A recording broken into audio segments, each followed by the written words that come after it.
Hi, I'm Danielle Childers, and today I'm going to talk about changing your pace to change your life. And what I mean by this is by slowing down, you can actually rise up. And I'm going to talk about different paces. Some of us need to slow down, but however, some of us might need to speed up a little bit. And I'm going to give you some really practical tips and a little bit of advice on worriers and people who maybe feel unsatisfied with their life. So first, I want to say that in a fast-paced world, we all know it's really hard to slow down. It's really hard when you have so many things going on around you. You have so many things to think about, so many questions, people who need you, maybe you need people. And it can be very hard to decide what is right for me, what is my purpose in life, what am I here to do. It's a very hard thing to try to figure that out. And a lot of us go through life without ever figuring it out because we get stuck. We either get stuck in this cycle of speed and worry, and we're just like racing so much to the next step that we don't ever slow down to think about what we really want out of life and what really satisfies us. And on the other hand, some people get stuck just straight up not knowing what to do, so they don't do anything.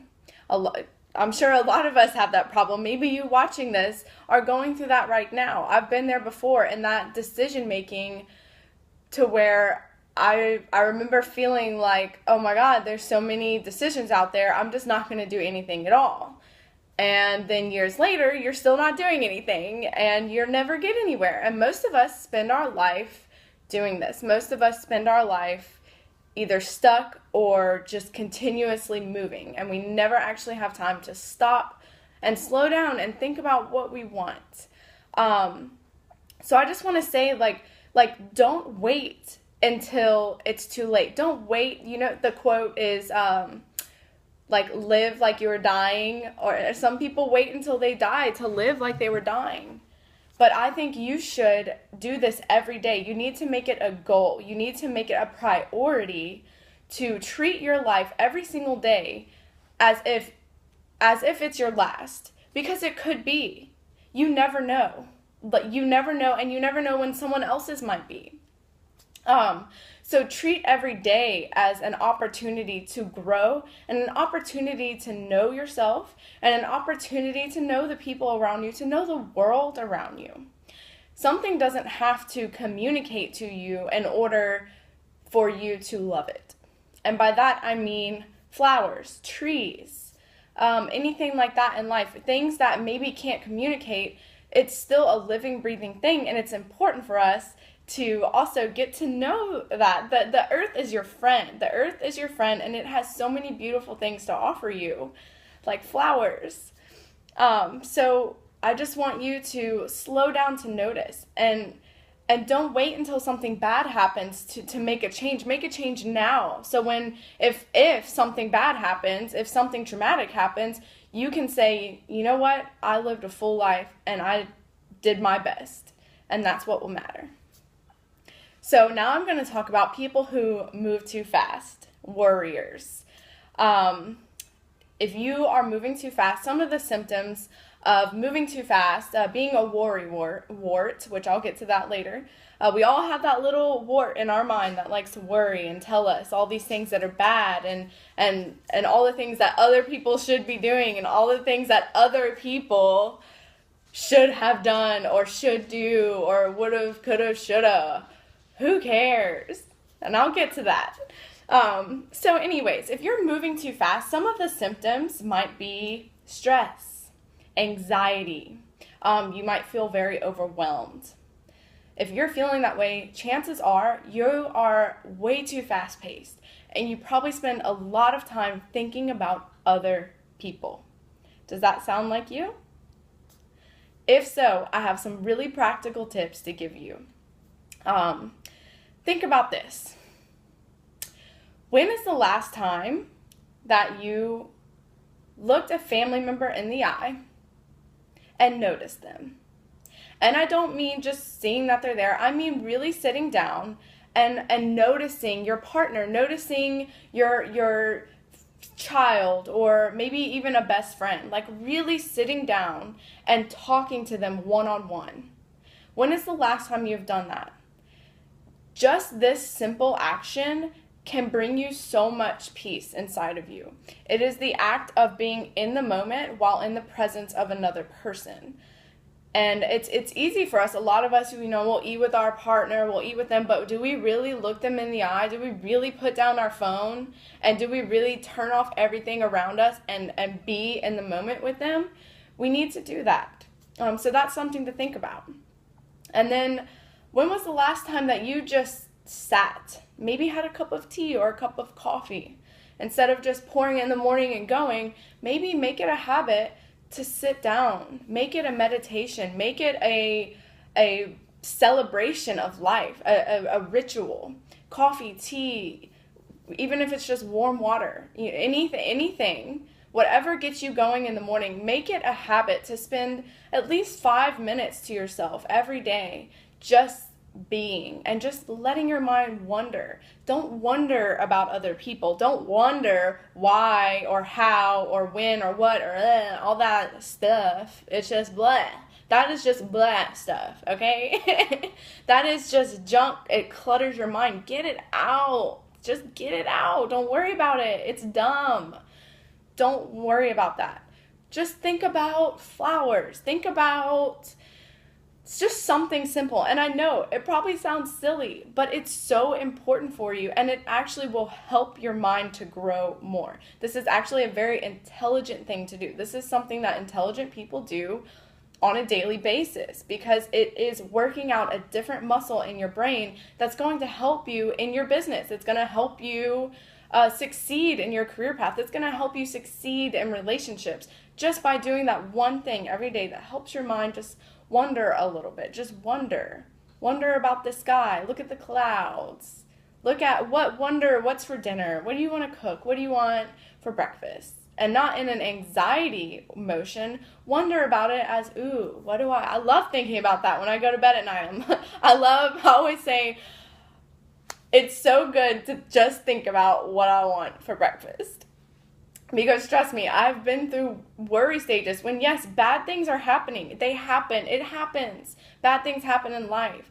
And I totally went through a period where I was just obsessing over the bad things. Seriously, it was a problem. Like, I obsessed over what I should have done, what I could have done, what I need to be doing, what I'm not doing, what I should have did, or what he should have did, or she should have did, or if my childhood was this way, then I would have been this way, and why did all this just crap.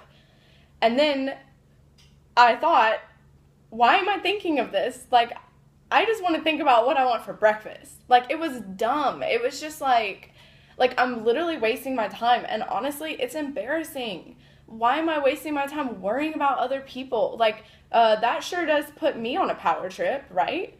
If you're sitting here worrying about other people, do you think that you have power to change them? That's what I realize is, why do I think that I have some sort of magical fairy dust power that I can just throw on other people, and what I think is what they're going to do and what I think is right? I mean, really, why worry about other people? Why think that you're so right about what they should or shouldn't do? That's another point too. So just ease your mind. Think about, seriously, just slow down and stop and think about something simple. And I know, trust me, I've been there. It's a rut you get stuck in, and a lot of times it feels out of your control. It feels like you can't control these thoughts and they just like spin around. Well, you can control your thoughts. You can. And once you master this, your life is just going to change. And it actually is a lot easier than you think. It just takes noticing the negative naysayer. You need to notice that naysayer in your head. Notice your thoughts that say, I can't, or she can't, or he can't, or shouldn't, or why. Notice those thoughts, okay? This is what you need to do.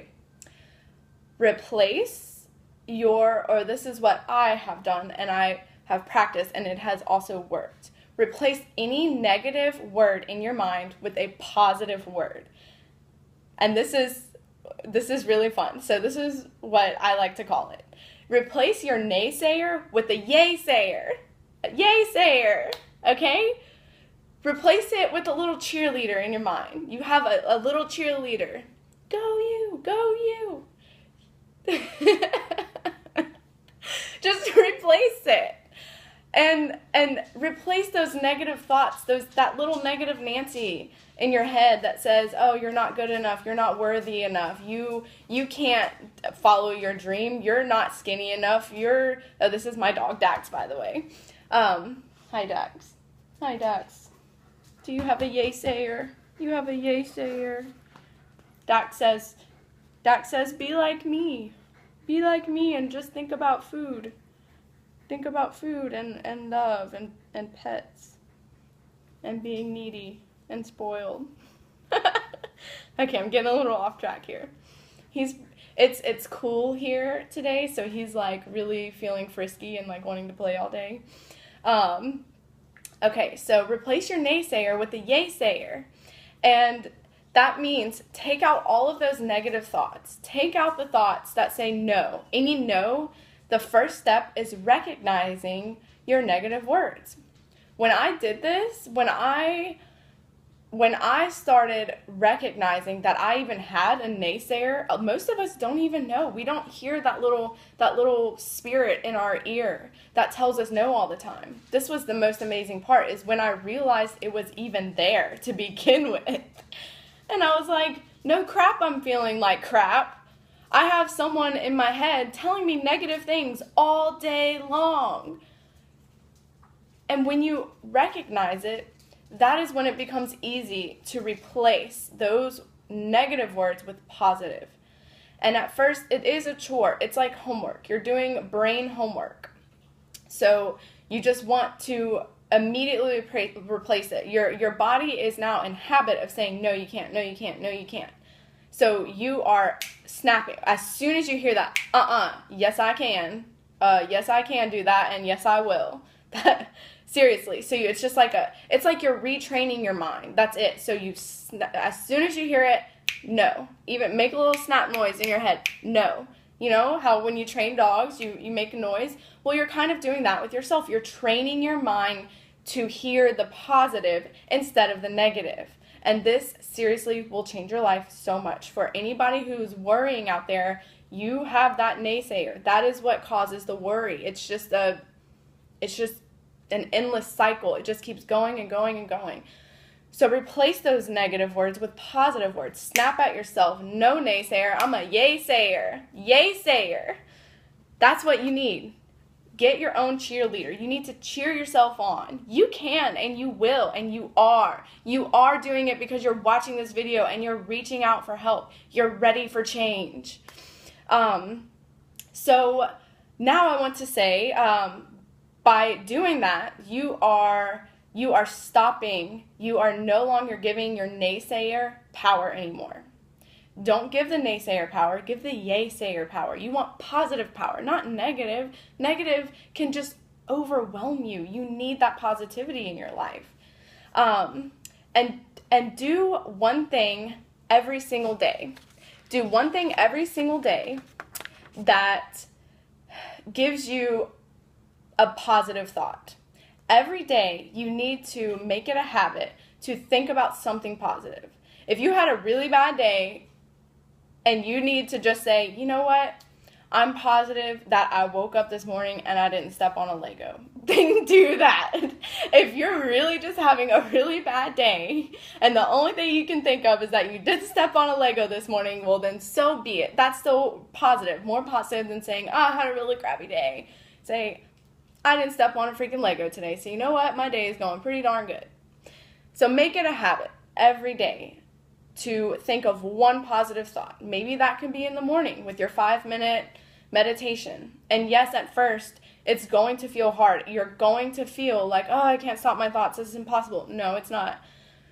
Just keep doing it. I'm telling you, it's going to work. It's easier as you practice. It was hard for me at first, too, to just sit there. And I'm not saying empty your mind or anything like that. I'm just saying focus on the positive. Seriously, just practice on it. Get a little positive day book. I love